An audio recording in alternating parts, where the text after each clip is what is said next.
সমস্যা কোনো কোথা থেকে মাথা গরম করে না বাবা, শোনো কোনো অসুবিধা নাই, তোমার মাথা ঠান্ডা রাখো। তুমি কোথা থেকে আসছো?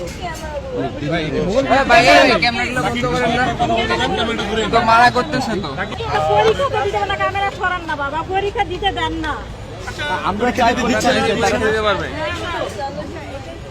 এই কোনো কিছু আছে চাইলে আর কেমন পরীক্ষা দিতে পারবে কারণ শিক্ষক উপদেশ চাইছে কান্নাকাটি করতেছে, কিন্তু আমাদের রুলসে নাই, আমরা এখন ওকে পরীক্ষা দিতে বসাতে পারি না।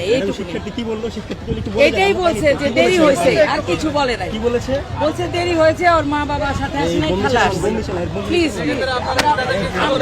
সুযোগ দিবেন কিনা আমরা শিক্ষার্থী না না সুযোগ দেওয়ার আমাদের তো বোর্ডে আপনি এড়িয়ে যাচ্ছেন কেন? আপনি দায়িত্বরত, আপনি এড়িয়ে যাচ্ছেন কেন? আপনি শুনেন না না এরিয়া রুলসগুলো বলবেন না আমাদেরকে।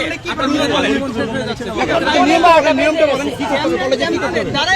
আমাদের 10টার পরেই ঢুকতে যাওয়া নিষেধ, তার মধ্যে 11:30টায় আসছে, আমরা পারছি না ভাই। এই জন্য। একজন কলেজের একজন দায়িত্বরত কর্মকর্তা তিনি আসলে বলছেন এটা তাদের আসলে দায়িত্বের মধ্যে পড়ে না, এটি আসলে বলে তিনি আসলে চলে যাচ্ছেন এবং শিক্ষার্থীকে আসলে এখন পর্যন্ত কেন্দ্রে প্রবেশ করতে দেওয়া হয়নি।